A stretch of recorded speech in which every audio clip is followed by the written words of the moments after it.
a particularidades propias. No obstante a ello, compañeros, vamos a ver, algunos compañeros me refieren de que no se está escuchando ni se ve. ¿Pueden confirmarme ustedes si se ve o se escucha?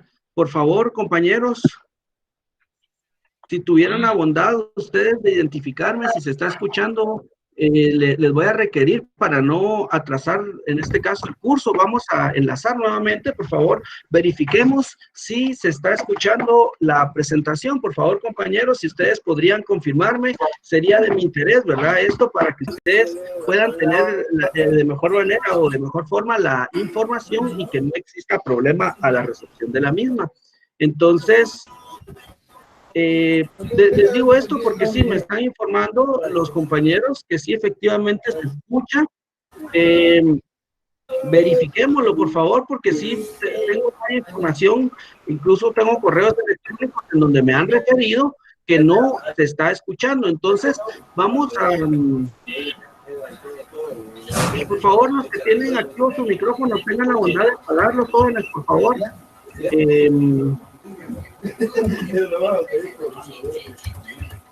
Adicional a ello, previo a continuar, vamos a verificar ahora mismo si me identifican que sí se ve, sí se escucha. Entonces, por favor, compañeros,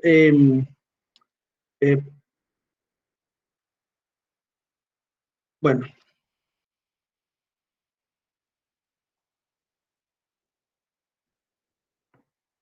Bueno, en ese sentido, sí, muchos me informan que sí se está escuchando, pero que sí se entrecorta.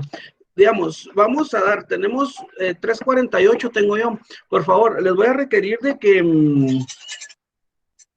les voy a requerir a todos de que reinicien que le den refresh a la página. Vamos a refrescar la página para que con esto podamos tener acceso todos. Vamos a dar 2 minutos ahora mismo, por favor. Ahora mismo vamos a estarlo verificando. Ve pues, qué feo, mira.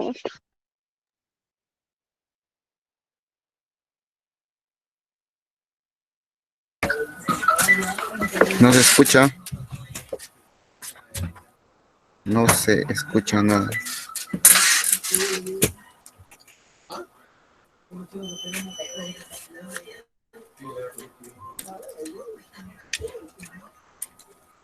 No se escucha.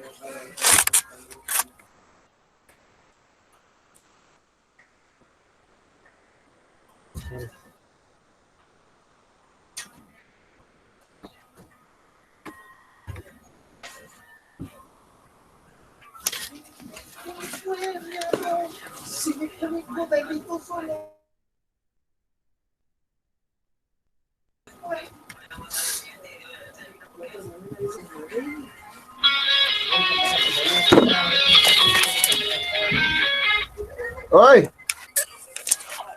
Ajá.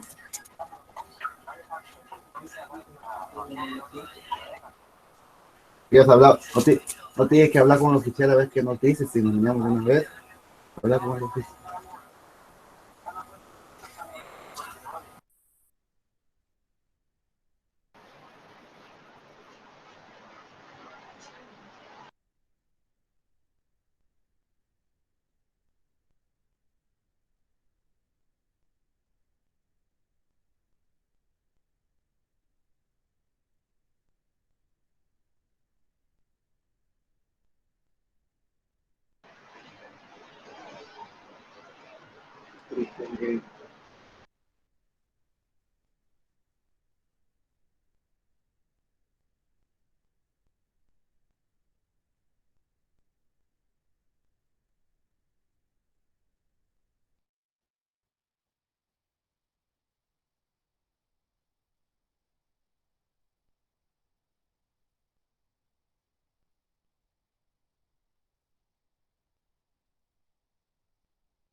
Bueno, Distinguidos y apreciados compañeros, vamos a continuar, por favor, solicitándoles en este caso la respectiva consideración específicamente a los compañeros que están conectados a través de la plataforma.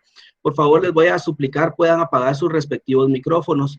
Esto porque evidentemente nos está causando, pues, definitivamente atraso en el traslado de la información, y de la misma manera, pues, suplicarles que apaguen todos sus micrófonos. Si tienen conectadas sus cámaras, por favor, también apaguémoslas. Esto es, compañeros, en marco a...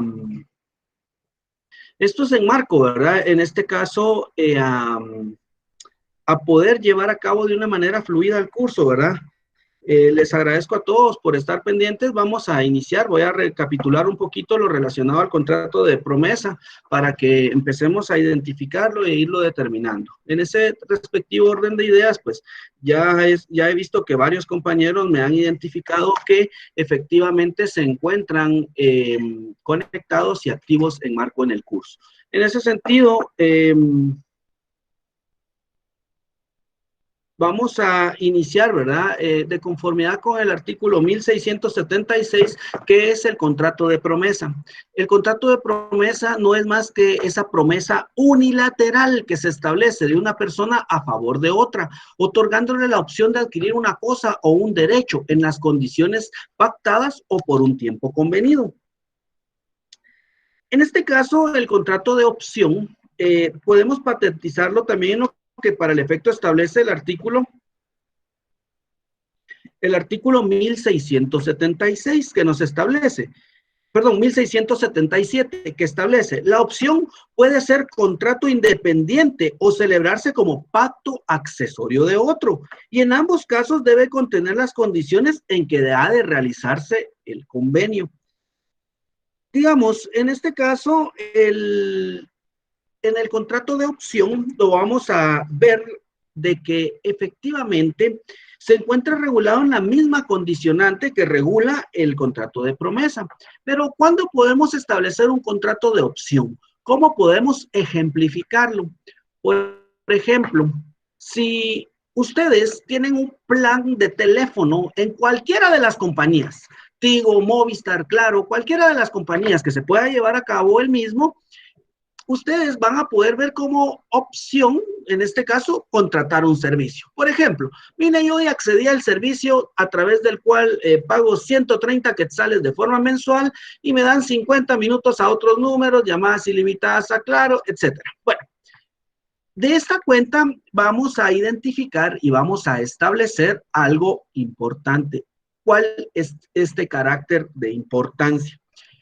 El mismo va a radicar que 3 meses, 6 meses, 8 meses, la temporalidad no importa. A mí me llaman y me dicen, mire, le ofrecemos, y aquí viene la opción, le ofrecemos que por la cantidad de 50 quetzales, usted ahora va a tener llamadas ilimitadas a todas las líneas telefónicas del país.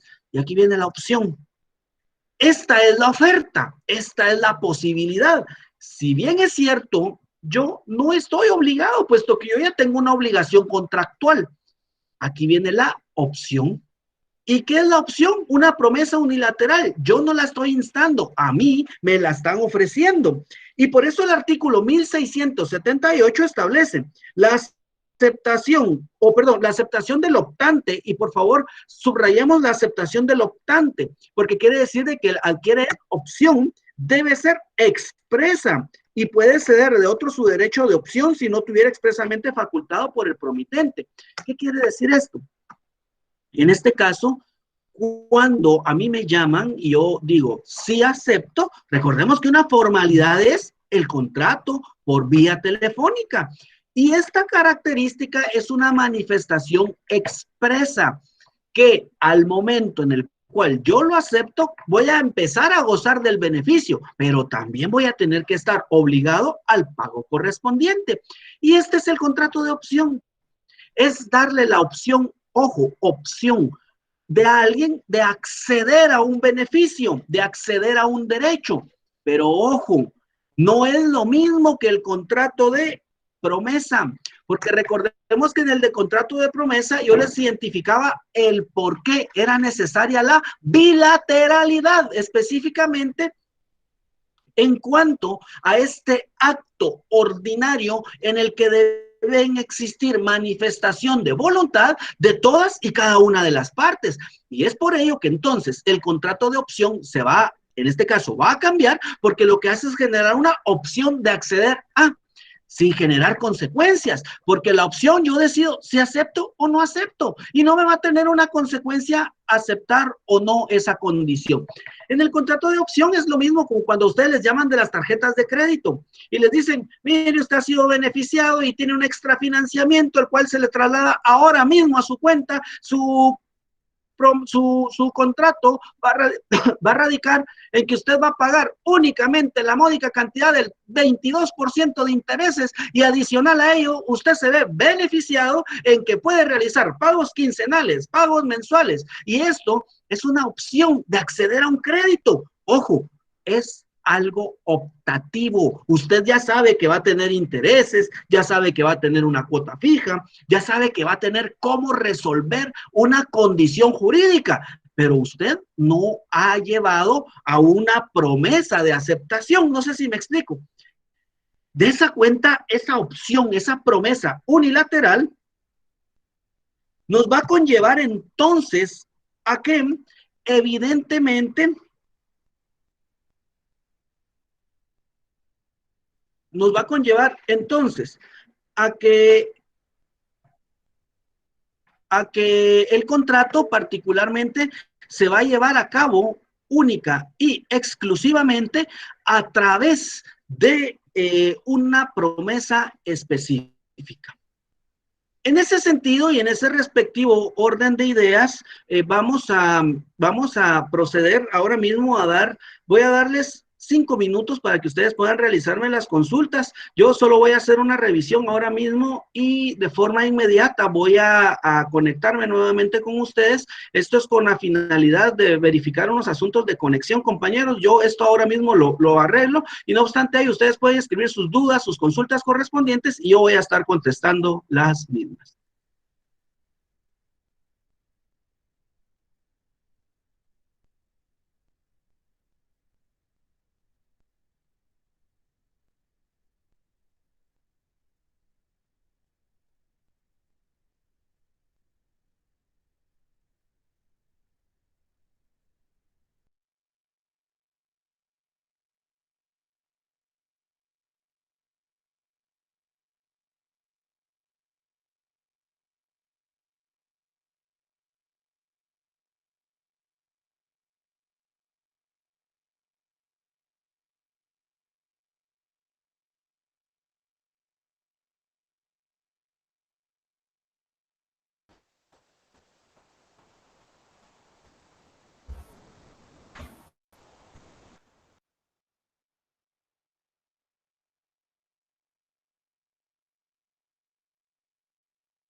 Bueno, continuando entonces con nuestro respectivo curso, compañeros, vamos a contestar las consultas que se van generando en marco al contrato de promesa. Nos identifican acá, nos identifica un compañero que cuál es la diferencia entre el contrato de opción y el contrato de promesa. Particularmente el contrato de opción y el contrato de promesa se va a diferenciar en que el contrato de promesa es en donde ambos se comprometen a cumplir obligaciones o adquirir las mismas. Diferente es con el contrato de opción. En el contrato de opción, el que ofrece el servicio o el que ofrece el derecho les da la opción de acceder a ellos. Y por eso le identificaba o les ejemplificaba con el contrato de opción la opción de adquirir créditos. Por eso les ejemplificaba como crédito, particularmente el caso de las tarjetas de crédito. Y de esa cuenta, entonces, compañeros, vamos a ir identificando particularmente esta particular diferencia, ¿verdad? Que en el contrato de promesa, yo únicamente me comprometo yo a cumplir determinadas obligaciones. No obstante, no se está comprometiendo nadie a adquirir el derecho. ¿Cómo así, Lick? Me preguntará alguien. Miren, pues, por ejemplo, si a ustedes le llaman de un banco ofreciéndoles un crédito, ahí se los están prometiendo. Les están diciendo, mire, usted tiene promesa de acceder a este crédito en este plazo y en estas condiciones de pago. Bueno, ¿qué sucede si yo no quiero acceder a él? No pasa nada. No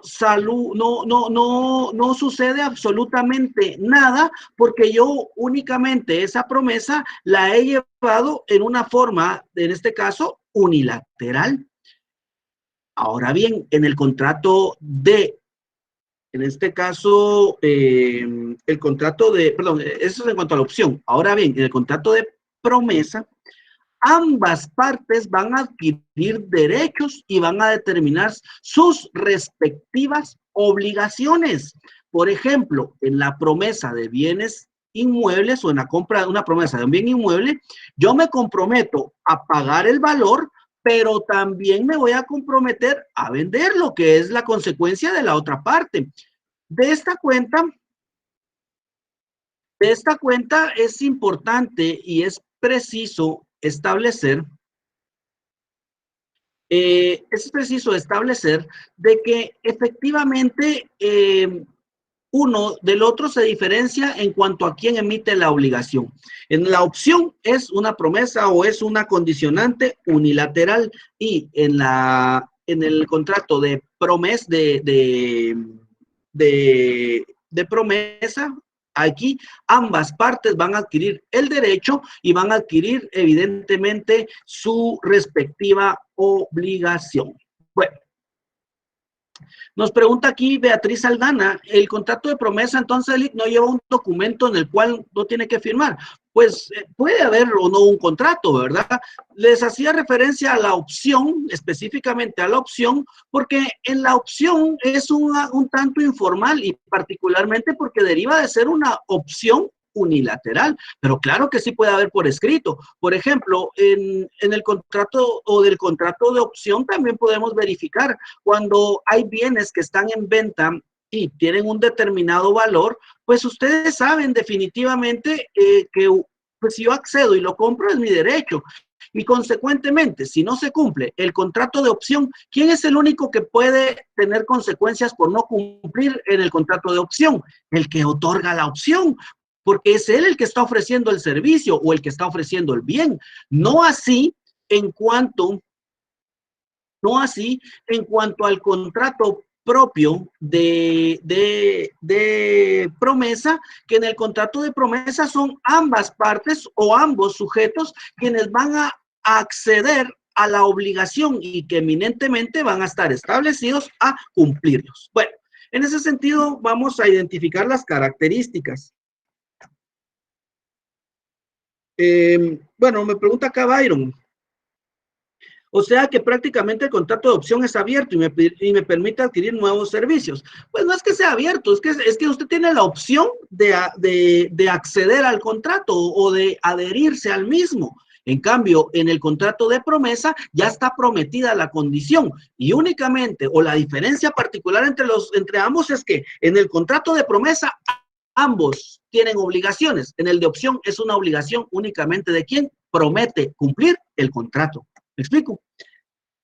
Nos pregunta otro compañero, en el caso de las llamadas telefónicas de los bancos, donde ofrecen una tarjeta de crédito con X o Y beneficios, y uno dice que no, y aún así la habilitan y empiezan a correr intereses, entre otros pagos, por el simple hecho de aparentemente poseerla. ¿Qué procede? Evidentemente aquí no hay ni un contrato ni de promesa ni de opción y usted no ha aceptado. Consecuentemente, lo que procede es, primero, pedir la nulidad del contrato porque usted no accedió a la obligación.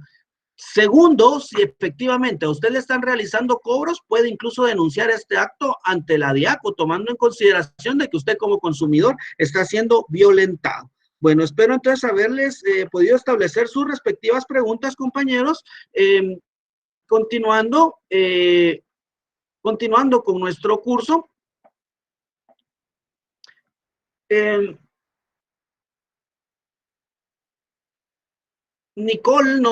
Nicolás Otoniel nos establece, hay un contrato de promesa unilateral o bilateral, tal vez ahí puede determinar la diferencia. Sí, efectivamente, ¿verdad? Digamos, en la opción es básicamente unilateral y en la promesa, evidentemente, es una actitud eminentemente unilateral. Perdón, sí, bilateral, perdón. Características. Primero que es un contrato consensual. ¿Por qué? Porque va a haber un consentimiento de quién, del que otorga el contrato. De esta cuenta, es un contrato también preliminar, porque por medio de este contrato o de esta promesa, o de esta opción, perdón, las partes o quien proyecta su voluntad lo hace sobre la conclusión a un determinado contrato. ¿Cómo así, Lick? Por ejemplo, si yo a usted le ofrezco un crédito, es decir, le doy la opción de acceder a un crédito, yo ya le proyecté a usted de que me lo va a pagar en 2 años con cuotas determinadas y la cantidad de intereses. Es decir, es un contrato anterior y este se patentiza cuando se lleva a cabo el acto propio del contrato. Me preguntará alguien, pero mire, ¿y solo por teléfono puede ser el contrato? No necesariamente. Por ejemplo, cuando yo quiero una tarjeta de crédito, por ejemplo, si yo quiero una tarjeta de crédito y voy a cualquier centro comercial, ahora pues pueden ir ustedes a Sears, pueden ir ustedes a Walmart, a cualquier lugar les ofrecen las tarjetas de crédito. Ojo, el banco a ustedes les está dando una opción, ¿sí? ¿Y cómo se perfecciona esa opción? Porque a usted le dicen, miren, si quiere precalificamos ahorita mismo. Y esa precalificación donde usted les da sus datos, su identificación, ahí ya existe un contrato preliminar. ¿Por qué? Porque están proyectando a futuro el crédito que se le va a otorgar a través de su respectiva tarjeta de crédito. ¿Quién es el único obligado? Ojo, sigue siendo solo el banco. Porque aunque yo tenga la tarjeta de crédito y yo no la use, ahí no hay problema. O sea, mi opción es usarla, mas no me empieza a generar intereses ni obligaciones, porque no es la característica. Además, es la proyección que me hacen en marco en este caso, en marco a la contratación específica. De esa cuenta, entonces, nos conlleva a la creación de que es un contrato eminentemente preliminar. Luego identificamos que es un contrato unilateral. ¿Por qué? Porque solo una de las partes está obligada o solo una parte se obliga en la relación contractual. ¿Quién se obliga? El que va a prestar el servicio o el que va a vender la cosa. Principal o accesorio. Puede llegar a subsistir por sí solo o en ocasiones necesita de otro contrato para subsistir. ¿Por qué puede llegar a subsistir por sí solo?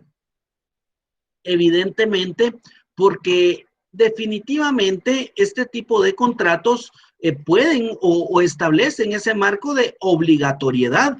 Si me ofrecieron, por ejemplo, de venderme un bien mueble o bien inmueble de forma unilateral, ¿sí? pues evidentemente van a cumplirlo. Y es que este era el ejemplo que les identificaba la anterior parte. Como opción, yo evidentemente puedo poner en opción la venta de un bien. Si pago y cumplo con las condiciones, yo puedo ejecutar. El asunto es en el caso de la promesa, porque no solo se va a crear la obligación del que ofrece, sino que también del que va a adquirir. Y esa es la diferencia particular de estos dos contratos. Bueno, formal. El elemento formal nos establece que, de acuerdo a la legislación, el artículo 1674 y 1680 del Código Civil, debe de existir el contrato con la formalidad que establezca. La ley, por ejemplo, si son en este caso, contratos en los cuales deba de otorgarse, por ejemplo, el arrendamiento. Si es un arrendamiento que supere los 3 años y es una opción la que yo estoy dando, evidentemente esa opción se va a establecer y se va a enmarcar en una escritura pública. Si no es superior a 3 años, entonces puede ser en un documento privado. Y entonces me dirán ustedes, miren, y que entonces, como el contrato, como la tarjeta de crédito, al final de cuentas, no existe una escritura pública de por medio. Es ahí por eso la informalidad del contrato y la contratación, que hasta la misma puede llegar a ser de forma verbal. Y van entendiendo entonces más o menos esta condición. ¿Por qué es gratuito o oneroso? Normalmente este contrato, contrato de opción es eminentemente gratuito. ¿Por qué? Porque en el ámbito del ofrecimiento, a usted no le van a cobrar la llamada, a usted no le van a cobrar por la atención, a usted no le va a cobrar, en este caso, el empleado por precalificarle si usted tiene derecho o acceso a obtener o a acceder a un crédito. Y de esta cuenta, entonces, vamos a identificar los elementos de este tipo de contratos. Y el elemento personal es definitivamente el beneficiario u optante. ¿Quién es el beneficiario? A quien se le ofreció o a quien se le da la opción de el contrato o del derecho o del servicio o de la cosa que se promete en venta. El promitente. ¿Quién es el promitente? El que está ofreciendo. Y este no tiene derechos. Este lo que tiene es obligaciones. ¿Me explico? Los elementos reales. La cosa, el objeto o el derecho que se pretende hacer valer. Los elementos formales, ya hablamos de la forma, que va a constar en escritura pública, sí, y solo si el negocio anterior así lo establece. Si no, puede ser en un documento privado con simple legalización de firmas o incluso documentos sin legalización de firmas, que como les he hecho referencia, forma parte o tiene mucho que ver en cuanto a la forma en la cual se va a acceder al respectivo derecho. Bueno, Puig Peña, por su cuenta, ahora nos va a identificar lo relacionado al mandato. Previo a iniciar al mandato, compañeros, si hubiera alguna duda, por favor, me identifican, por favor. Voy a contestar ahora mismo a Evaristo. Dice, Lick, ¿cómo puede darse que dependa la opción de otro contrato? Porque dice que es accesorio. Bueno, es una característica, ¿verdad? Evidentemente, el contrato de opción es un contrato preliminar. ¿Y por qué puede depender de otro? Porque el otro contrato es el que le va a dar el fiel cumplimiento a esa opción. ¿Alguna otra duda, compañeros?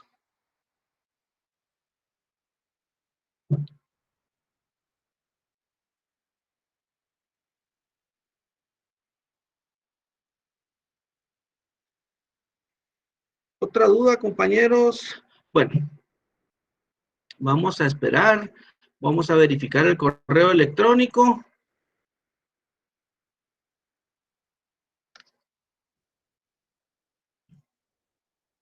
Nos pregunta acá Claudia Lorena Gramajo, que si el 11 de mayo impartimos esta clase. No, compañera, esta clase la estamos impartiendo hoy, en este caso, como nueva clase, por así decirlo, porque es la clase número 10. Lo que pasa es de que en la clase número 9, como parte final, vimos el contrato de promesa. Entonces, hoy estamos identificando el contrato de opción. Nos pregunta un compañero o compañera acá, dice, en cuanto al contrato de opción, deja de serlo cuando la parte que acepta tomar la opción se obliga a pagar por el servicio que adquiere y se convierte en un contrato bilateral. Por supuesto. Digamos, la opción es acceder. Si usted accede, el contrato ya es eminentemente bilateral. O sea, y por eso contestándole también aquí al compañero que puede ser, que bueno, que va a tener un contrato accesorio. ¿Por qué? Porque obviamente, si a mí ya me ofrecieron el crédito, ojo, con plazos, condiciones y demás, esa es la opción que yo tengo de acceder. Si accedo al contrato, evidentemente el otro contrato se va a formalizar de conformidad con las obligaciones que de él emanen. Y obviamente las condiciones y obligaciones del mismo se van a llevar a cabo a través de las respectivas, a través de la respectiva obligación a que las partes han llegado. Bueno, nos pregunta Byron Pérez que en el contrato de opción, no, Byron, ya le habíamos contestado, ¿verdad? Que si le permite adquirir nuevos servicios, sí, ya le había contestado a Byron. Saludos, amigo Byron, a la sede de Amatitlán, compañeros, un gusto saludarlos. Vamos a continuar con nuestro curso. Si no existe algo otra, vamos a ver, otro compañero nos pregunta acá.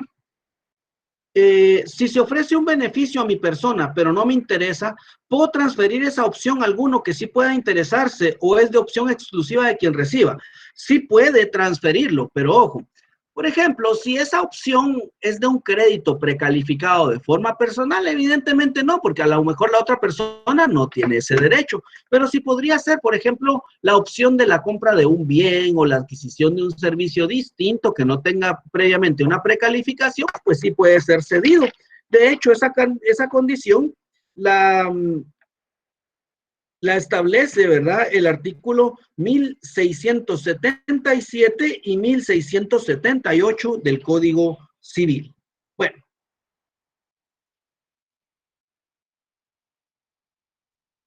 Continuando entonces, compañeros, con nuestra clase, vamos a hablar del mandato. ¿Qué es el mandato? El mandato es aquel contrato en cuya virtud una persona con retribución o sin ella, y pongámosle atención a esa retribución o sin ella, se obliga a llevar a cabo por cuenta o encargo de otra persona la gestión de uno o varios negocios. ¿Cómo así, Lick? Bueno, el mandato no es más que este contrato a través del cual yo le otorgo a una persona facultades para cumplir o para que haga lo que yo no quiero o no puedo hacer. O sea, en términos generales, por ejemplo, o para ejemplificarles, digamos, está don Pedrito y don Pedrito me dice, mire, Eric, yo necesito hacer una diligencia nasal, necesito llevar a cabo una acción a través de la cual se va a hacer un peritaje al vehículo porque yo quiero cambiarle de color a mi vehículo, pero necesito realizar este peritaje. Don Pepito me dice que él no quiere ir, no se le da la gana ir a hacer la cola, entonces me dice él que tiene a una persona o conoce a don Juanito, y don Juanito va a hacer el trámite, pero don Juanito no puede hacer el trámite porque estos actos son eminentemente personales. Entonces el mandato es la figura jurídica para que don Pepito le otorgue un poder a don Pedrito y que don Pedrito pueda hacer la gestión. Es como otorgar facultades en forma documental de la posibilidad de llevar a cabo una diligencia o una gestión en favor de otra persona. Esto es un mandato. Un mandato es esta característica, entonces, a través de la cual yo voy a representar a alguien, y esta representación nos lo establece el artículo 1686 del Código Civil, que establece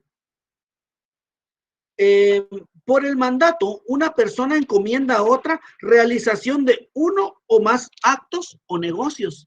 ¿Qué quiere decir? Yo puedo otorgar cualquier tipo de mandato, pero hay mandatos que la ley me califica como exclusivos. Ya vamos a hablar de ellos.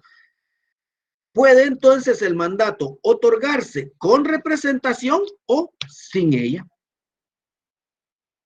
De esta cuenta vamos a identificar, y previo a extender un poquito más lo que les quiero o la finalidad del mandato, vamos a hablar de las características. Analicémoslo en el ámbito general o en el ámbito genérico. Por ejemplo, Byron Pérez me identifica que digamos, me dice aquí prácticamente los contratistas les dan un mandato, no necesariamente Byron, aquí es otra característica. Digamos, en los contratistas son acciones eminentemente mercantiles, el mandato es específicamente un derecho de representar parcialmente, y ya le voy a explicar el por qué. Bueno, ¿Cuáles son las características? Primera de ellas es que el contrato es de carácter consensual. ¿Qué significa que el contrato sea consensual? Significa que es necesaria la aceptación por parte del mandato o del mandatario. ¿Quién es el mandatario? El que otorga el mandato para que el contrato pueda nacer a la vida jurídica. Esto es necesario. Digamos, no podemos determinar, no podemos establecer que exista un mandato si no hay un mandatario. Debe de existir un mandatario y que él sea el que emite el consentimiento, por así decirlo. Es él el que da el mandamiento del cumplimiento, en este caso, de la obligación. Pero ahora bien, vamos a identificar también de que el contrato es independiente del elemento de la representación, ya que el mandatario puede actuar en nombre propio, aunque por cuenta del mandante. A este se le denomina el mandato sin representación. Ya les voy a hablar de esto. Entonces, el acto consensual es el consentimiento que debe haber expreso tanto para la celebración y otorgamiento del mismo, y en algunos casos la aceptación de quien va a ejercer el mandato. Y ya les voy a explicar esto. Ténganme breves minutos y ya les voy a ampliar esta característica. Es un contrato de carácter preparatorio. ¿Por qué? Porque en el mandato se establece el fin, es decir, la situación a través de la cual se otorga o la finalidad por la cual se está otorgando. Es decir, de conformidad con la lectura de la presentación, vamos a identificar que se establece la finalidad en que se otorga el mandato y en que se realiza, y que se lleven a cabo otros actos y negocios jurídicos por cuenta del mandante. El mandante siempre va a obrar por cuenta del mandante, es decir, que los efectos jurídicos y económicos de los actos y negocios realizados por el mandatario recaen sobre el patrimonio del primero. Es decir, siempre el mandato va a preparar. ¿Para qué? ¿Cómo así? Explíqueme mejor, ejemplifíqueme. ¿Qué es un contrato preparatorio o por qué el mandato es preparatorio? Bueno, por ejemplo, si vamos a identificar acá el nombre de uno de los compañeros. Vamos a ver. Si la compañera Delmi del Rosario Cifuentes, Delmi me dice, mire, Eli, yo necesito que usted me represente porque mi familia va a celebrar una junta conciliatoria de a quienes les van a otorgar bienes y a quienes no, y yo no quiero irle. Yo tengo muchos problemas con mi familia y yo le otorgo a usted una representación especial para que usted efectivamente me represente frente a mi familia. Entonces, ella me otorga el mandato y yo la voy a representar. Otro caso, por ejemplo, viene la misma compañera Delmi y me dice, mire, Eli, fíjese que yo tengo que hacer unos mis trámites en el Ministerio de Ambiente y Recursos Naturales, pero yo no quiero ir, de verdad es muy cansado, mucho trámite, muchos documentos, y evidentemente yo voy a aceptar y yo voy a cumplir lo que ella me mande. Y ese es el contrato preparatorio, porque ella ya está estableciendo el mandato para que lo quiere y cuál es la finalidad que le va a dar al mismo. Y como consecuencia, ¿yo qué voy a cumplir? Lo que ella me está pidiendo. De esta cuenta, entonces, el contrato puede tener la característica de ser unilateral o bilateral. ¿Por qué? Unilateral porque si es gratuito, ¿sí? Si es gratuito, el contrato debe de ser expresamente aceptado por mí. Es decir, si yo no le voy a cobrar honorarios a Delmi, yo debo de aceptar que no le voy a cobrar honorarios. Y eso lo establece el artículo 1689, donde obliga entonces que el contrato sea de carácter bilateral, porque es en el caso del contrato gratuito esta característica. Pero si voy a cobrarle, o sea, si usted me va a cobrar, entonces puede ser unilateral. Cuando yo acepto el mandato, cuando lo ejerzo. Si Delmi me dijo, mire, le otorgo el mandato para que usted me represente en la SAT, para que me represente en el registro mercantil, para que me represente en el Ministerio de Ambiente, para que me represente en el Ministerio de Energía y Minas, ya me estableció 4 funciones específicas. Si solo ella lo otorga de forma unilateral, es válido. Ojo, pero conlleva implícitamente que el contrato ya no es gratuito, sino que es oneroso. Cuando yo lo acepto, cuando ejerzo el mandato. mandato. Y esto es la característica del mandato. Puede ser unilateral o puede ser bilateral. Bueno, nos pregunta acá un compañero, el compañero Becker Flores, dice, un gestor público también puede realizarse este tipo de trámites sin necesidad de mandato. Saludos, amigo Becker de Retaluleu, Champerico particularmente, dice, y efectivamente vamos a identificar que su respuesta es la siguiente. Primero, que efectivamente el gestor público no necesariamente va a tener, en este caso, un carácter de mandatario. Hay acciones o hay elementos propios que no exigen que exista un mandato de por medio. ¿Cómo así es posible entonces no tener un mandato? Claro, hay diligencias que la legislación no me establece que sean a través de un mandato y es en donde surgen estas denominadas cartas poder. Por ejemplo, el gestor público, bueno, existen distintos tipos de gestores, ¿verdad? Pero en la SAT particularmente vamos a encontrar muchos gestores tributarios que ellos tienen una credencial o una autorización para realizar gestiones en favor de terceros. Estos no ejercen calidad de mandatos. Ellos están cumpliendo únicamente diligencias eminentemente administrativas. ¿Qué se hace en la SAT? Traspasos de vehículos, identificación de impuestos, y por eso mismo, evidentemente, no va a conllevar a una diligencia particular de representación. Pero eso sí, depende de la particularidad del contrato. Porque, por ejemplo, cuando los padres o los cónyuges quieren sacarle pasaporte a su hijo, necesitan el consentimiento del padre, pero este consentimiento puede o no otorgarse en mandato. Como la ley no me establece que deba de ser mandato, hay quienes hacen simples cartas de autorización con una legalización de firmas. Y esto lo establece el artículo 1687. En su segundo párrafo, donde establece, no es necesaria la escritura pública, es decir, no es necesario el mandato expreso como tal, cuando se trate de asuntos que no excedan de 1,000 quetzales, en cuyo caso puede otorgarse el mandato en un documento privado, que era lo que les decía con respecto a la legalización de firmas, legalizado por notario o en acta levantada ante alcalde. Sin embargo, si el mandato se refiere a la enajenación o gravamen de bienes, ojo, si el mandato se refiere a la enajenación o gravamen de bienes o derechos reales, es obligatorio el poder en escritura pública. Por eso debemos de ir entendiendo entonces esta figura o esta institución jurídica, yéndole o contestando con esto la pregunta del compañero.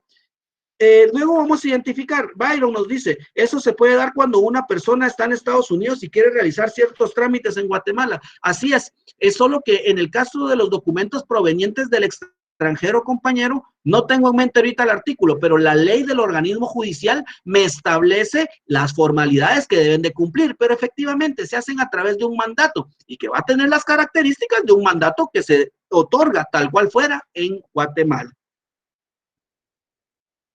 Everardo de León nos pregunta, si la persona está fuera del país, ¿qué procede para poder realizar gestiones en la SAT? Mandato proveniente del extranjero, compañero. En este caso, la persona que está fuera del país puede comparecer ante un notario guatemalteco, si hay en el estado donde él se encuentra, o ir a un notario del país, del estado en el que se encuentre y pedirle al notario que necesita la legalización del documento con sus respectivos pases de ley, para que con esto se envíe el documento a Guatemala y usted acá en Guatemala puede proceder a ir con un notario guatemalteco para darle formalidad a esos documentos provenientes del extranjero, fundamentando los mismos en la ley del organismo judicial y específicamente también en el Código Civil en cuanto a las obligaciones. De ahí nos pregunta Marcos Bir, y al representar a una persona X, tiene que existir un documento donde la persona le da la potestad de representarlo, firmando por él el mandato, compañero. Es la razón del mandato. Digamos, es ahí donde patentizamos si debe existir. Sí, debe de existir, pues, el mandato. Si no, ¿cómo hago valer el derecho? Por eso es la institución.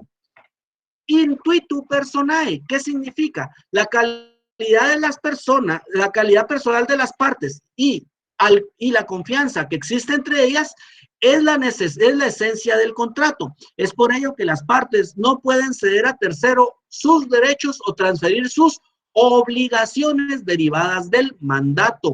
a excepción de la sustitución del mandato. ¿Y qué es la sustitución del mandato, Lic? Bueno, la sustitución del mandato no es más que, evidentemente, yo puedo, ojo, puedo otorgar un mandato. Normalmente estas sustituciones se dan cuando yo por cualquier razón no puedo cumplir, pero ojo, debe de existir una autorización. Cuando yo no puedo cumplir con la obligación por el cual el mandato fue otorgado, entonces si estoy facultado puedo sustituirlo únicamente para cumplir las obligaciones. Para esa es la sustitución, y nos establece entonces que las partes van a tener ese ámbito de confianza, como nos identificaron acá los compañeros, en el cual este ámbito de confianza va a ratificar o va a determinar que efectivamente el contrato por su cuenta o por su parte va a ser eminentemente válido por ese ámbito de confianza y se va a realizar específicamente para las diligencias que haya sido otorgado. Y esta es una característica propia de los mandatos. Bueno, es solemne. ¿Por qué es solemne? El artículo 1687 establece que se debe de formalizar en escritura pública. Y efectivamente establece el mandato, y por favor subrayenlo, debe constar en escritura pública. Esta característica, compañeros, es necesario específicamente ¿a qué? Todos los mandatos, todos los mandatos, a excepción de los poderes que otorga o que se definen en el mismo artículo 687, deben de ser, en este caso, otorgados en escritura pública, pero adicional a ello, deben de ser inscritos. ¿Y dónde se inscriben? En el registro electrónico de poderes del Archivo General de Protocolos del organismo judicial. Y es un contrato principal porque subsiste por sí solo, es decir, no necesita de otro contrato para su validez. Bueno. Wendy nos pregunta, el material se los voy a hacer llegar, compañera, al concluir la clase, se los iba a enviar en el ínterin, pero créame que se me complicó por el tema de las conexiones, que no nos estaba funcionando bien la plataforma, pero ya estamos bien. Pablo Suyuk dice, por ejemplo, cuando es trámite de pensión, lo hace general, o sea, trámite administrativo, y para cobro se puede un mandato para una persona que haga el trámite administrativo y otro para cobro, o se puede hacer uno para todo y en el mismo se establece. Bueno, depende, Pablo.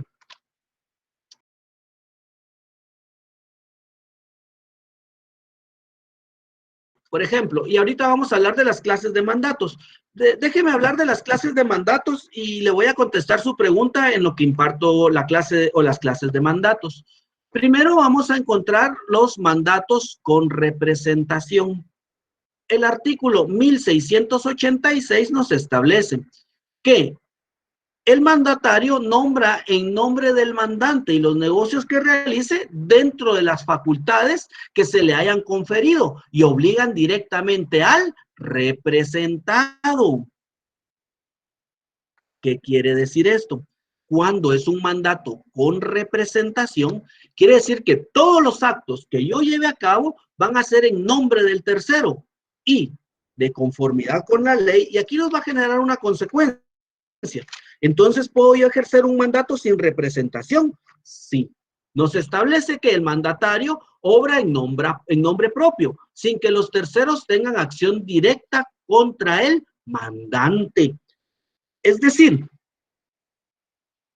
para identificarlo de esta manera, el mandato sin representación, lo que sucede es de que efectivamente la persona se le ejerce un derecho, pero todo lo que realice la persona no va a ser responsabilidad del mandante, sino que del mandatario. Es decir, el mandatario va a ejercer todo en nombre propio y va a tener, en este caso, el consentimiento del mandante de que tiene su nombre, pero no su obligación, o no le va a generar obligaciones. Por eso se denomina sin representación. ¿Cómo así el mandato sin representación? Puede darse entonces como ese acto de decir, bueno, quiero que haga esto, esto y esto, ¿sí? Pero las responsabilidades que de eso emanen no son mi culpa, ¿me explico?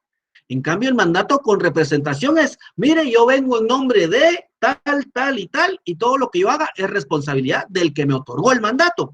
El de sin representación no. El de sin representación me mandaron a hacerlo, pero yo no lo represento. ¿Me explico? O sea, este acto o este tipo de mandatos son importantes. Hay mandatos que obligatoriamente requieren la representación, porque, bueno, es más, la mayoría de ellos requieren la representación.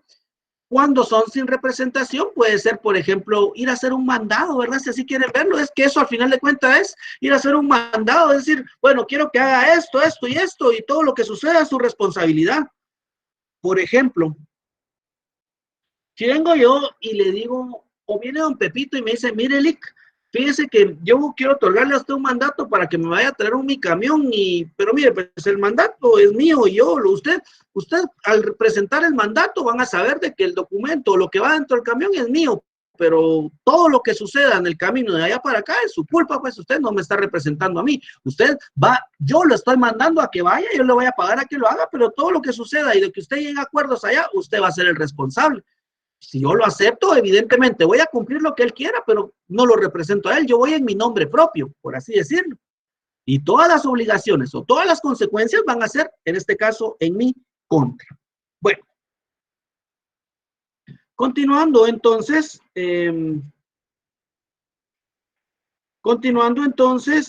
con la respectiva clase, nos identifica acá Evaristo.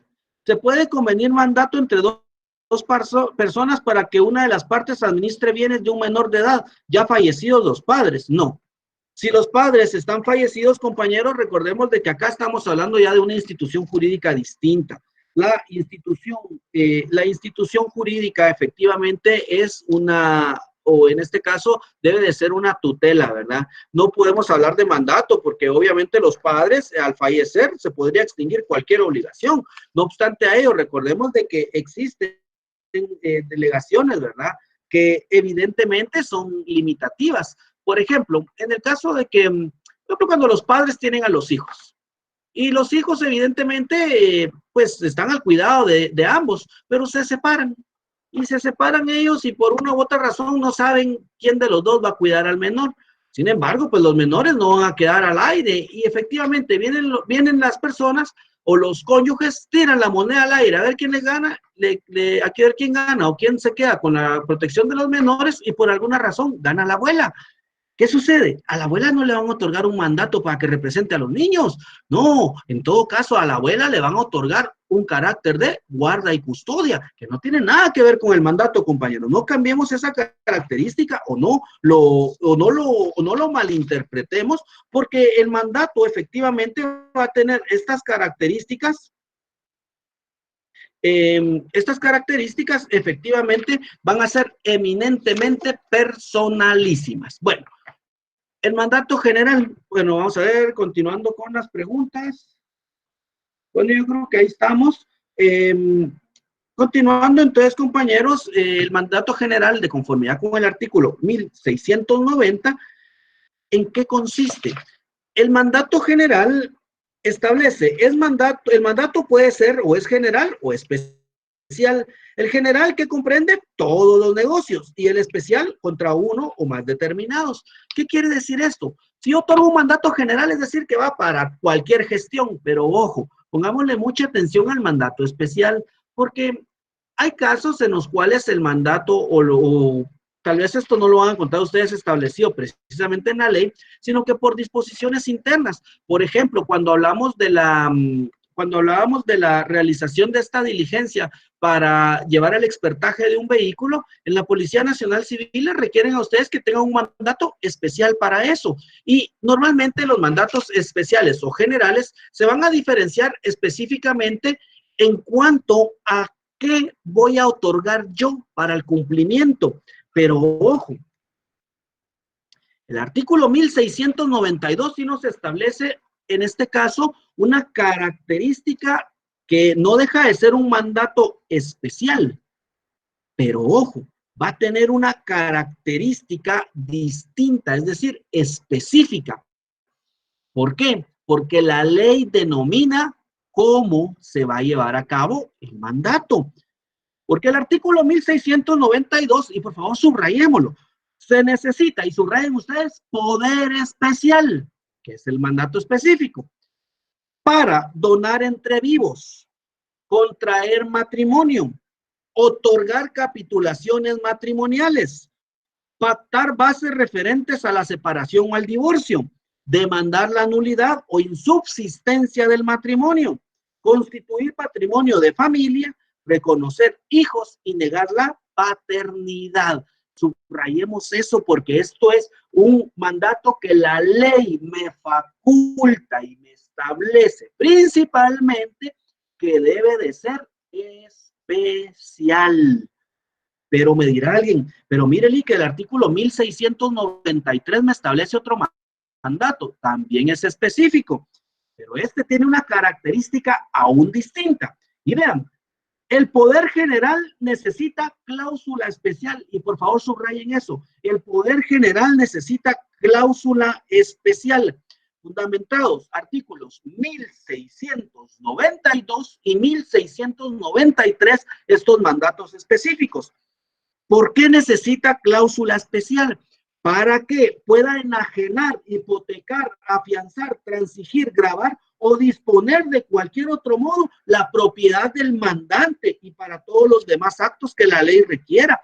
Esto entonces, compañeros, es una característica bien importante. ¿Por qué? Porque para que yo pueda vender los bienes de alguien más, no basta un poder general, sino que este debe de tener una cláusula especial a través de la cual yo voy a otorgar el derecho y el poder de que las partes puedan, en este caso, llevar a cabo la diligencia específica de vender, ceder o donar. Asimismo, entonces vamos a encontrar que el mandato puede ser oneroso o gratuito. Y hablábamos de lo oneroso y gratuito y específicamente lo refiere el artículo 1689. ¿Qué es oneroso? Que tiene un costo. ¿Qué es gratuito? Que va a ser ejercido de forma gratuita.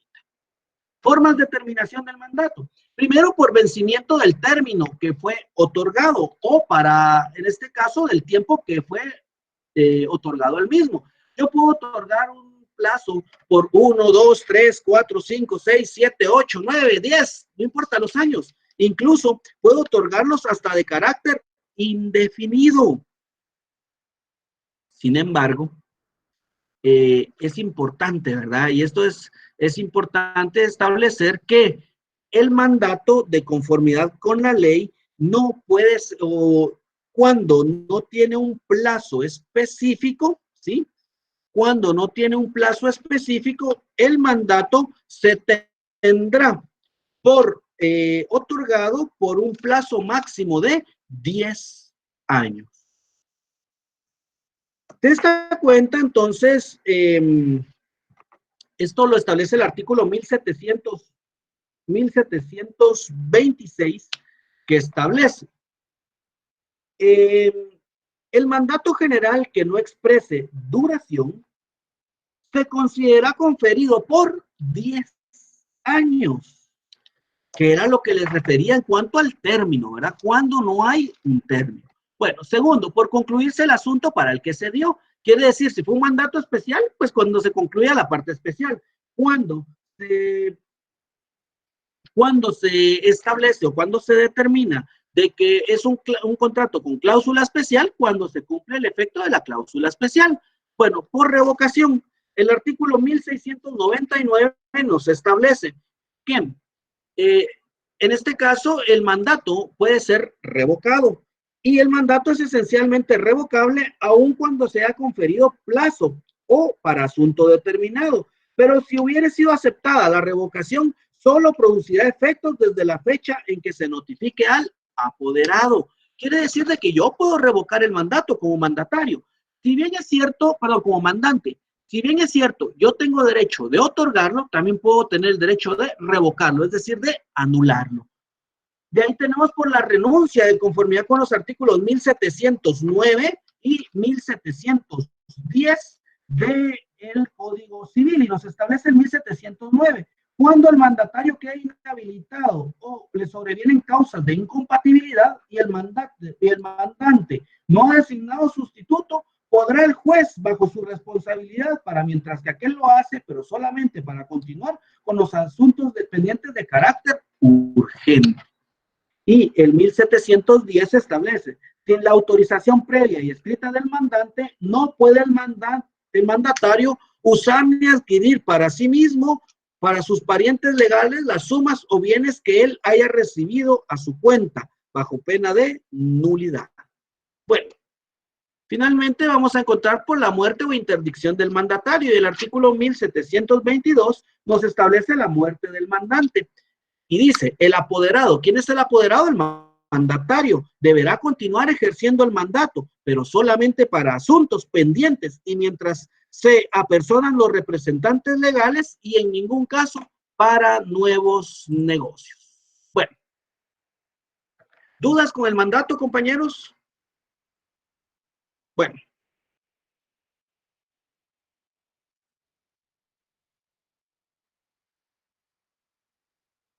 Dice Elvin, cuando el mandato sí expresa la fecha de caducidad, ¿puede sobrepasar los 10 años? Sí puede, Edwin, efectivamente, sí puede, porque el mandato efectivamente tiene esa característica, que solo cuando yo no establezco un plazo para terminación, solo en ese momento yo puedo designar y establecer que efectivamente va a vencer o va a dar por terminado el mismo a partir del momento en que se cumplen los 10 años. Bueno. La diferencia, Tony, efectivamente, de un mandato y una carta poder es la forma, ¿verdad? El formalismo que evidentemente la ley establece, puesto que para los mandatos sí se van a ejercer efectivamente de conformidad con la ley. Y ojo, debemos de tomar en cuenta también el tipo de negocio, porque hay contratos que la ley no lo permite. Bueno. Finalmente, jóvenes, vamos a hablar entonces del contrato de sociedad. Y el contrato de sociedad, pues, evidentemente, es un contrato que tiene la característica del artículo 1728. Ojo, por favor, compañeros, las formas de terminación del mandato, solo para que no les quede, en este caso, sin fundamento de derecho, es el artículo 1717, ¿verdad? Que nos establece las formas de terminación del mandato. Esto solo es para que ustedes también lo tengan referencia en cuanto al momento en el cual se extingue la obligación. La sociedad. Ojo, esta sociedad no tiene nada que ver con las sociedades mercantiles que ustedes ya conocieron, ¿sí? La sociedad civil es distinta y efectivamente puede tener caracteres comerciales, pero no tiene nada que ver con las sociedades que establece específicamente el Código de Comercio. Y la sociedad entonces es un contrato, es un contrato por el que dos o más personas convienen o proponen en común bienes o servicios para ejercer una actividad económica y dividirse las ganancias. Las características son, primero, que son contratos de carácter solemne, de conformidad con el artículo 1729, deben de constar en escritura pública, pero adicional a ello debe de inscribirse en el registro respectivo. Y aquí quiero llegar con ustedes. ¿Cuál es el registro? Por favor, al registro le van a identificar registro de las personas jurídicas, es decir, REPEJO. Bueno, otra característica es de que es plurilateral, definitivamente que van distintas partes y todas las partes que formen parte de la sociedad, obviamente van a tener en este caso manifestación de voluntad de forma plurilateral. Es oneroso. No solo, este acto no solo se hace evidente por el hecho de que todos los socios deben hacer aportes a la sociedad, sino por el fin económico. Es decir, las partes lo que van a pretender es la división de ganancias que puedan derivarse de esta sociedad civil. Es principal porque subsiste por sí solo de conformidad con el artículo 1589 del Código Civil, que nos establece, en este caso, el acto, ¿verdad? A través del cual el contrato no necesita de otro contrato anterior para su efectiva validez. Continuando entonces con nuestra clase, vamos a identificar algo importante.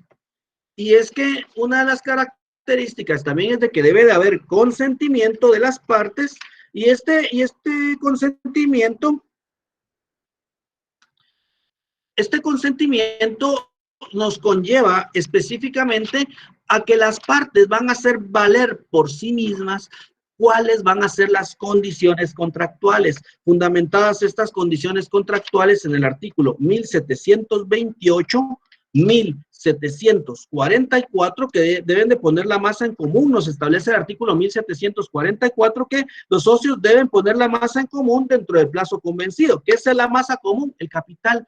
Y es conmutativo porque evidentemente las prestaciones de las partes o lo que van a recibir las partes son ciertas y verídicas. Los órganos de la sociedad, ¿qué son los órganos, jóvenes? Los órganos no son más de la forma en que se va a organizar la sociedad. ¿Qué es la junta de socios? Los socios que forman parte de la sociedad. Asimismo, tenemos los órganos de administración, que de los órganos de administración es cómo va a funcionar la sociedad, fundamentada en los artículos 1730, del 1758 al 1762 del Código Civil, y finalmente vamos a tener al órgano de representación, que el órgano de representación es aquel que nos va a establecer y delimitar quién va a representar la sociedad. ¿Cómo se termina este tipo de contratos? Primero, por una disolución parcial, en este caso de conformidad con el artículo 1766. Este tipo de disolución, es decir, que puede rescindirse en forma parcial si un socio o su negocio, o si se usa el nombre propio de uno de los socios, por separación, porque uno de los socios es la causal de la disolución total. En este caso, pues definitivamente este tipo de contratos o este tipo de sociedades van a terminar. Primero, porque uno de los socios se lleva a cabo y si solo eran dos socios, evidentemente va a llevar a una disolución total. Pero es parcial cuando se va disolviendo si solo se va un socio o dos socios, pero hay más socios que forman parte de la sociedad. Evidentemente, esto nos va a conllevar a consecuencias específicamente al pago de obligaciones. Y con esto, jóvenes, ser específico, ¿verdad? En cuanto a que este contrato de la sociedad o esta sociedad civil particularmente es poco común, ¿verdad? Realmente hace muchos años era muy utilizada, pero con la entrada en vigencia del decreto 2-70, es decir, el Código de Comercio, este tipo de sociedades han perdido auge porque las sociedades mercantiles, pues su existencia y preexistencia es más simple y sencilla. De esta cuenta, compañeros, pues vamos a dar por terminada y por concluida nuestra respectiva clase del día. Desde ya, jóvenes, darles las gracias a todos ustedes por estar presentes. En ese orden de ideas, para mí, pues es de verdad un auténtico placer poder comparecer y estar con ustedes todos y cada uno de los fines de semana que hemos estado en clases. Jóvenes, muchísimas gracias a todos. Específicamente por su atención, por haber estado en el curso.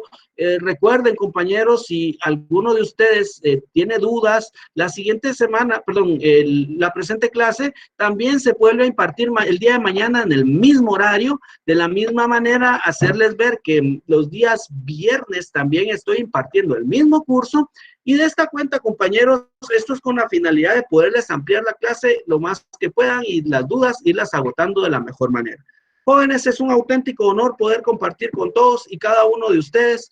Cuídense mucho. Para mí, de verdad, es un honor poder estar con ustedes. Si alguien no está aún en el grupo de Telegram, por favor, puede hacer su solicitud al correo fg045@urrural.edu.gt y yo le voy a estar haciendo llegar el enlace. Compañeros, muchísimas gracias a todos. Bendiciones a todos, de verdad, felicidades a todos estos compañeros que nos han estado acompañando durante todas y cada una de las clases de las distintas sedes, jóvenes. Saludos a todos desde donde se encuentren. De verdad es para mí un auténtico honor. Saludos a todos los compañeros de Escuintla, de Quetzaltenango, de Puerto San José, a los compañeros de Zacapa, de Hualán, que me han escrito, de Alta Verapaz, Baja Verapaz, los compañeros de Salamá, Petén, Jutiapa, Jalapa, compañeros, muchísimas gracias a todos por estar acá. Coatepeque, nos dice Karen, saludos Coatepeque, saludos a los compañeros de Retaluleu, si hay compañeros de la Cintal, muchísimo gusto a todos, compañeros de Suchitepeques, compañeros de Cocales, compañeros de las sedes de acá de la capital, que vamos a encontrar sedes como Villanueva, San Miguel, Petapa, la sede central, sede zona 5, sede zona 18, jóvenes, a todos, muchísimas gracias. Saludos a los compañeros Santa Ana Huista, Chimaltenango, San José Pinula, nos identifican Tacaná, Chimaltenango, compañeros, gusto saludarlos a todos. Es un auténtico honor para mí compartir con ustedes. Cuídense mucho, éxitos, bendiciones, que tengan una buena tarde. Hasta la próxima.